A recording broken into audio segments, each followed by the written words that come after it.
Hello everyone, आप देख रहे हैं सक्सेस स्टडी 1.0 और मैं हूं आशुतोष कुमार। जैसे कि आप लोगों को पता होगा कि भारतीय राज्य व्यवस्था और संविधान की सीरीज चल रही थी, जिसमें हम लोगों ने राज्य के नीति निर्देशक तत्वों के संबंध में अच्छे से चर्चा कर ली थी, यानी एक गहन चर्चा कर ली थी। तो आज हम लोगों को आगे बढ़ना है और मूल कर्तव्य को समझना है, जो भारतीय संविधान के भाग 4A में वर्णित है। आज हम लोग समझेंगे कि इसे कैसे और कब शामिल किया गया, किसके सिफारिश में शामिल किया गया, और फिर इसमें कौन कौन से संविधान संशोधन हुए, और फिर देखेंगे कि मूल कर्तव्य का महत्व क्या है। तो आइए बिना समय गंवाए हुए हम लोग सेशन को स्टार्ट करते हैं। जो भारतीय संविधान में मूल कर्तव्य शामिल किया गया वह पूर्व सोवियत संघ के संविधान के तर्ज पे शामिल किया गया। जो पूर्व सोवियत संघ का संविधान था उसमें मूल कर्तव्य शामिल था, यानी नागरिकों के लिए जो कर्तव्य दिया गया था वह शामिल था। तो उसी के तर्ज पे हम लोगों ने क्या किया कि भारतीय संविधान में भी मूल कर्तव्य को स्वर्ण सिंह समिति के सिफारिश पे 1976 में शामिल कर दिया गया। जब 1976 में मूल कर्तव्य को शामिल किया गया तो उस समय 8 मूल कर्तव्य को शामिल किया गया, यानी जोड़ा गया। फिर 42वें संविधान संशोधन 1976 के माध्यम से 2 मूल कर्तव्य को जोड़ा गया, और फिर 86वें संविधान संशोधन 2002 के माध्यम से 1 मूल कर्तव्य को जोड़ा गया, यानी टोटल कितने मूल कर्तव्य हो गए, तो 11 मूल कर्तव्य टोटल हो गए। लेकिन जब इसे शामिल करना था तब एक प्रश्न उठा कि आखिर में मूल कर्तव्य को कहां पे शामिल किया जाए, यानी भारतीय संविधान के किस भाग के अंतर्गत शामिल किया जाए, यानी किस भाग को नया भाग बना के शामिल किया जाए। ऐसे बहुत सारे प्रश्न उठे। तो कुछ संविधान के ज्ञाताओं ने सुझाव दिया कि इसे मूल अधिकार यानी फंडामेंटल राइट के बाद फंडामेंटल ड्यूटी को शामिल कर दिया जाए। कुछ लोगों ने सुझाव दिया कि नहीं, इसे राज्य के नीति निर्देशक तत्वों के बाद शामिल करना चाहिए। तो आखिरकार राज्य के नीति निर्देशक तत्वों के बाद एक और भाग बनाया गया जिसे भाग 4A कहा गया, और अनुच्छेद 51A के तहत क्या किया गया, इसे भारतीय संविधान में शामिल कर दिया गया।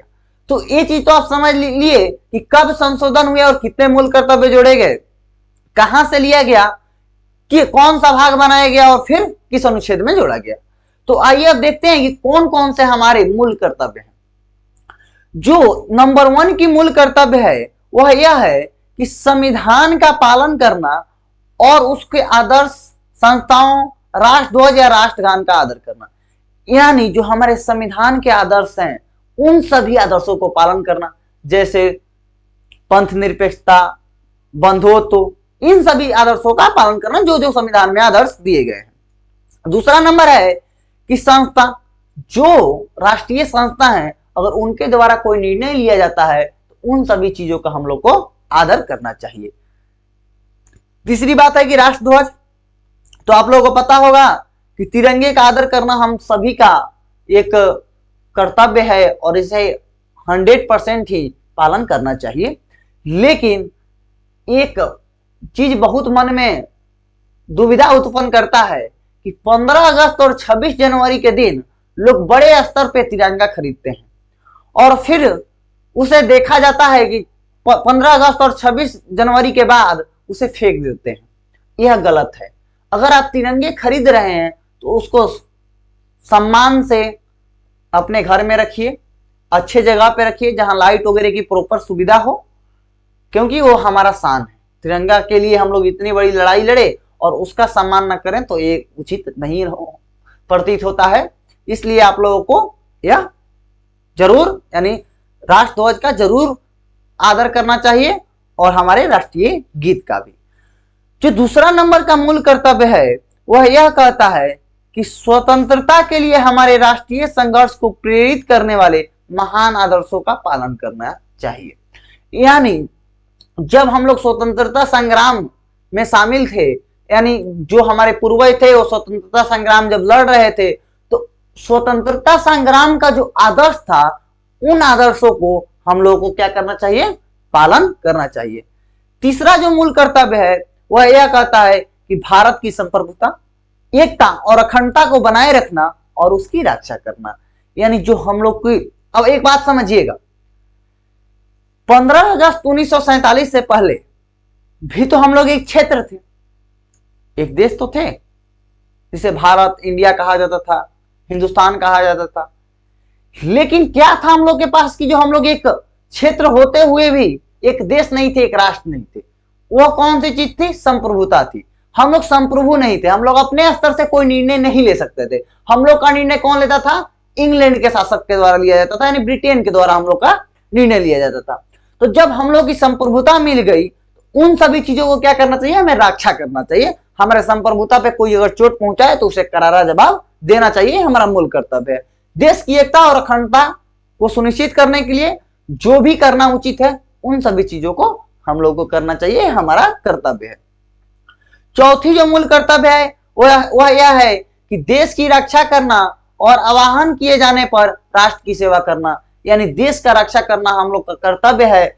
अगर कभी गवर्नमेंट को ये लगता है कि अब हमसे, यानी जो हमारी सेनाएं हैं उनसे अब रक्षा करना देश का अब संभव नहीं है, अगर वह आह्वान करती है सरकार कि नागरिक आगे आए और देश की रक्षा करें, तो हम लोग को यह काम करना चाहिए और राष्ट्र की सेवा के लिए सदैव तैयार रहना चाहिए। जैसे अभी यूक्रेन का आप लोग संकट देख रहे होंगे, तो यूक्रेन के राष्ट्रपति ने क्या किया कि यूक्रेन के जो नागरिक थे उन लोगों का से आह्वान किया कि आप आइए और देश की रक्षा कीजिए, तो बहुत लोग आगे आए जो यूक्रेन के नागरिक थे। तो इसी प्रकार से अगर कभी भी भारतीय आर्मी तो ऐसी इतनी मजबूत है कि कितने देश को अकेले देख लेगी, लेकिन अगर कभी जरूरत पड़े तो हम लोग को ये करना चाहिए, इसलिए इसे मूल कर्तव्य में शामिल किया गया है। जो 5वें नंबर की मूल कर्तव्य है वह यह है कि भारत के लोगों में समरसता और समान भ्रातृत्व की भावना का निर्माण करना, जो धर्म, भाषा, प्रदेश या वर्ग आधारित सभी प्रकार के भेदभाव से परे हो, साथ ही ऐसी प्रथाओं का त्याग करना जो स्त्रियों के सम्मान के विरुद्ध हो। यानी जो हम लोगों के बीच की जो भ्रातृत्व बंधुत्व की भावना है वह इस प्रकार की होनी चाहिए कि जो जाति, धर्म, क्षेत्र, इन सभी चीजों से कोई फर्क नहीं पड़ना चाहिए। यानी हम लोग क्या है? हम सभी लोग भारतीय हैं, हम लोग सभी लोग भारतीय हैं। हमारा संविधान भी कहता है, एकल नागरिकता देता है कि आप सभी लोग भारतीय हैं, आप किसी अलग के नहीं है। इसी प्रकार से हम लोग को इन सभी मजहब वजहब के चक्कर में ना पड़ के एक भ्रातृत्व, एक बंधुत्व की भावना का निर्माण करके एक भाईचारे की, भाईबंदी की तरह रहना चाहिए। दूसरी बात है कि ऐसी प्रथाओं को हम लोग को छोड़ देना चाहिए जो स्त्रियों के सम्मान के खिलाफ हो। जैसे कुछ सारी ऐसी समाज में प्रचलित प्रथाएं होती है जिससे महिलाओं की सम्मान में थोड़ी सी दिक्कत होती है या उनके सम्मान को क्षति पहुंच जाती है। तो इन सभी प्रथाओं को हम लोग क्या करना चाहिए? छोड़ देना चाहिए। जो 6 नंबर मूल कर्तव्य है हमारी, वो यह है कि हमारी समग्र संस्कृति की समृद्ध विरासत को महत्व देना और संरक्षित करना। यानी जो हम लोग का कल्चर रहा है, जो हम लोग की संस्कृति रही है, उन सभी चीजों को, जो हम लोग का विरासत है, इन सभी चीजों का क्या करना चाहिए? महत्व देना चाहिए और हम लोग को संरक्षित करनी चाहिए। जो 7वीं नंबर है वह यह है कि वनों, झीलों, नदियों और वन्य जीवन सहित प्राकृतिक पर्यावरण की रक्षा एवं सुधार करना और प्राणी मात्र के लिए दया भाव रखना। अब जैसे मतलब मान लीजिए कि जो वन्य जीव हैं, झील हैं, वन हैं, इन सभी चीजों को क्या करना चाहिए? पर्यावरण की यथास्थिति को बनाए रखने के लिए, प्रकृति के यथास्थिति को बनाए रखने के लिए इन सभी चीजों का रक्षा करना चाहिए और अगर जरूरत पड़े इनकी रक्षा करने के लिए कुछ सुधार करने की, तो सुधार भी करनी चाहिए। और दूसरी बात है कि प्राणी मात्र के लिए दया भाव तो हम सभी के मन में होना ही चाहिए कि अगर कोई मतलब मान लीजिए कि छोटी सी प्राणी है जो बोल नहीं सकता है, चल नहीं सकता है, तो उसको हम लोग को नहीं मारना चाहिए, नहीं पीटना चाहिए, यानी उसे कष्ट नहीं पहुंचानी चाहिए। तो ये हो गया। दूसरी बात है कि सरकार भी इस चीज को लेकर काफी, जो 7वीं नंबर मूल अधिकार है, इसके लिए काफी अग्रसर रही है। जैसे अभी हाल ही में आपको पता होगा कि गेंगोटिक जो डॉल्फिन है, इन गेंगोटिक डॉल्फिन को संरक्षित करने के लिए भारत सरकार द्वारा नीति बनाई गई है। तो यह क्या है? जीवों का संरक्षण ही तो है, वन्य जीव हो या जलीय जीव। जो 8वीं नंबर की हमारी मूल कर्तव्य है, यह कहता है कि मानवतावाद, वैज्ञानिक दृष्टिकोण तथा ज्ञान अर्जन एवं सुधार की भावना का विकास करना चाहिए। यानी जो हम लोग का दृष्टिकोण होता है ना, उस दृष्टिकोण में वैज्ञानिक दृष्टिकोण से हम लोग को सोचना चाहिए, ज्ञान का अर्जन करना चाहिए, यानी शिक्षा ग्रहण करनी चाहिए, और फिर जो सुधार होता है ना, जो सुधार जरूरी होता है, उन सभी सुधारों के लिए हम लोग को क्या रहना चाहिए, तैयार रहना चाहिए। 9वीं नंबर पॉइंट है कि सार्वजनिक संपत्ति को सुरक्षा करना है और हिंसा से दूर रहना, यानी जो सार्वजनिक संपत्ति है, सार्वजनिक स्थान है, इन सभी चीजों को रक्षा करना और हिंसा से दूर रहना। जैसे आपको पता होगा कि जब आंदोलन होती है तो लोग क्या करते हैं, सार्वजनिक संपत्ति को नुकसान पहुंचाना शुरू करते हैं। अरे भाई, वो आप ही की संपत्ति है, आप ही से टैक्स लेकर इन सभी संपत्तियों को खरीदा गया है, बनाया गया है, इनको संरक्षण किया गया है, तो आप क्यों इसे नुकसान कर रहे हैं? यानी जो सार्वजनिक संपत्ति है, उन सभी चीजों का सुरक्षा करना हर एक नागरिक का कर्तव्य है, इसे करना चाहिए, और हिंसा से तो दूर रहना ही चाहिए। हिंसा में क्या रखा है? महात्मा गांधी कहा करते थे कि अगर आंख के बदले आंख निकाली जाए तो सारी दुनिया अंधी हो जाएगी। इस प्रकार से हम लोग को हिंसा से क्या रहना चाहिए, दूरी बनाकर रहना चाहिए। जो 10वीं नंबर पॉइंट है वह यह है कि व्यक्तिगत और सामूहिक गतिविधि के सभी क्षेत्रों में एक उच्च स्तर प्राप्त करना, ताकि राष्ट्र लगातार उच्च स्तर की उपलब्धि हासिल करे। यानी जैसे मतलब मान लीजिए कि व्यक्तिगत स्तर पे अगर आप ऊंचाई पे जा रहे हैं तो राष्ट्र भी ऊंचे स्तर पे जाएगा। जैसे अभी हम लोग के जो गूगल के सीईओ हैं वो कहाँ के हैं, भारत के, तो क्या है, एक उच्च स्तर पे है, तो भारत की भी तो उच्च स्तर उनसे स्थापित होती है। जैसे हम लोग सर्विस क्षेत्र में, सेवा क्षेत्र में सबसे आगे हैं, तो सेवा क्षेत्र में जो व्यक्तिगत स्तर पे आगे गए हैं या सामूहिक स्तर पे जो आगे गए हैं, उससे क्या होता है कि हमारे देश की भी तो उच्च स्तर स्थापित होती है। जैसे 1998 में जब हमारे ऊपर प्रतिबंध लगा था तो हम लोग की देश को बचा के कौन रखा? जो सेवा क्षेत्र के, जो बाहर यानी देश से बाहर काम करने वाले कर्मचारी थे, वो हमारे देश की इकोनॉमी को बचा के रखे थे। तो अगर आप व्यक्तिगत स्तर पे ऊंचे जाते हैं तो देश भी एक उच्च स्तर को प्राप्त करेगी। जो 11वें नंबर पॉइंट है वो यह है, और अंतिम मूल कर्तव्य यही है कि 6 से 14 वर्ष तक के आयु के अपने बच्चों की शिक्षा का अवसर उपलब्ध कराना 86वें संविधान संशोधन से इससे जोड़ा गया। तो जो 6 से 14 वर्ष तक के बच्चे हैं, जैसे देखा जाता है कि छोटे छोटे बच्चे चाय के दुकान पे काम कर रहे हैं, ऐसे बहुत सारी स्थितियों को देखा जाता है।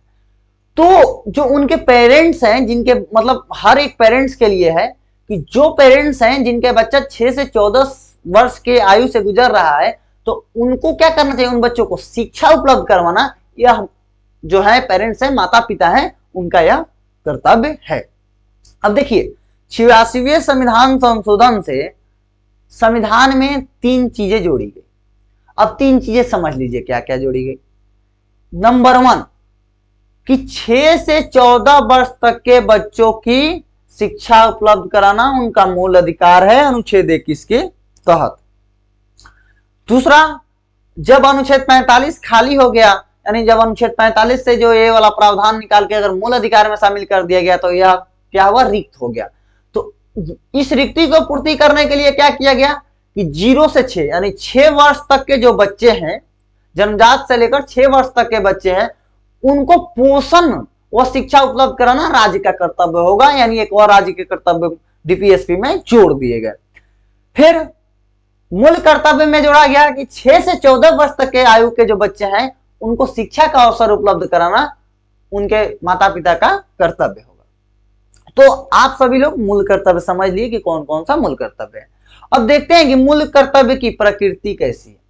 जो हमारे मूल कर्तव्य की प्रकृति है यह मात्र नागरिकों के लिए है, यह सभी नागरिक के लिए नहीं है। अर्थात सभी नागरिकों के लिए नैतिक रूप से बाध्यकारी नहीं है, बाध्यकारी है, अर्थात कानूनी बाध्यता नहीं है। जो ये मतलब मूल कर्तव्य की प्रकृति है वह इस प्रकार की है, जो हमारे भारत के नागरिक हैं इन सभी नागरिकों को नैतिक रूप से बाध्यकारिता रखता है, यानी नैतिकता के स्तर पे देखा जाए तो इन सभी मूल कर्तव्यों को पालन करना चाहिए, कानूनी बाध्यता नहीं रखता है, यानी इसको लागू करवाने के लिए हम लोग कोर्ट नहीं जा सकते हैं।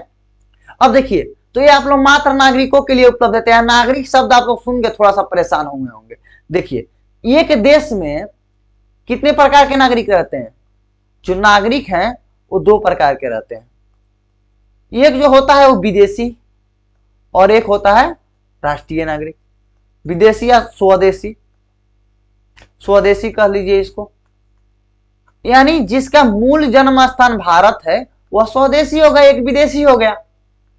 तो यह क्या है, विदेशियों के लिए बात नहीं है।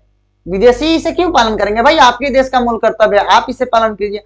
तो यह जो अपने देश के नागरिक हैं, यानी जो स्वदेशी, यानी जो हम इसे स्वदेशी लिख दिए, जो भारत के नागरिक हैं उनके लिए क्या है, यह बाध्यकारिता रखता है। फिर क्या है इसमें कि संसद अगर चाहे तो इनकी मूल कर्तव्य की प्रकृति को चेंज कर सकती है और इसे विधि बनाकर यानी कानून बनाकर लागू करवा सकती है कि यह सभी के लिए बाध्यकारी होगा। तो यह कौन कर सकता है, संसद कर सकता है विधि बनाकर। अब देख लीजिए कि अब इसका महत्व क्या है। जो मूल कर्तव्य का महत्व है वह कुछ इस प्रकार का है कि मूल कर्तव्य प्रत्येक नागरिक को एक सभ्य नागरिक बनने का प्रेरणा देता है।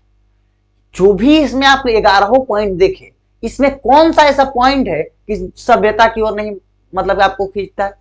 अगर इन सभी 11 मूल अधिकार का पालन करते हैं तो आप एक सभ्य नागरिक के स्तर पे ऊंचा उठेंगे और एक सभ्य नागरिक बनने की कोशिश में आगे जाएंगे। दूसरी बात है कि इसके अंतर्गत व्यक्ति के आचरण के लिए ऐसा दिशा निर्देश दिया गया है जिन्हें सभ्य नागरिक के रूप में उन्हें अवश्य पालन करना चाहिए। यानी जो इसमें दिशा निर्देश है ना, वह एक ऐसा दिशा निर्देश है कि एक व्यक्ति को सभ्य व्यक्ति बना देता है, उसके आचरण को एक सभ्य आचरण वाला व्यक्ति बना देता है। यही है हमारा मूल कर्तव्य का महत्व। तो आज हम लोग देख लिए मूल कर्तव्य के बारे में। अगली लेक्चर में हम लोग अब शुरू करने जा रहे हैं संघीय कार्यपालिका। तो संघीय कार्यपालिका एक बहुत महत्वपूर्ण टॉपिक है, बहुत मजा आने वाला टॉपिक है, क्योंकि उसमें देश की राजनीति की बात होगी, प्रधानमंत्री की बात होगी, राष्ट्रपति की बात होगी, उपराष्ट्रपति की बात होगी। तो इसमें क्या होगा कि आप लोगों को भी काफी चर्चा जो है वो अच्छा लगेगी, जो आगे अब शुरू होने वाली है। तो आज हम लोग भाग 4 को कंप्लीट कर लिए। अब हम अगली लेक्चर में भाग 5 की तरफ बढ़ेंगे, जिसमें हम लोग संसद का चर्चा करेंगे, कार्यपालिका का चर्चा करेंगे। यानी वो चर्चा जो भाग 5 की है वो काफी लंबी चलेगी। तो आज के लिए इतना ही। Thank you very much. अगर जानकारी अच्छी लगी हो, समझ में आ गई हो सभी पॉइंट, तो वीडियो को लाइक करें, चैनल को सब्सक्राइब करें और हाँ, शेयर करना ना भूलें अपने साथियों के साथ। Thank you very much. मिलते हैं नेक्स्ट क्लास में।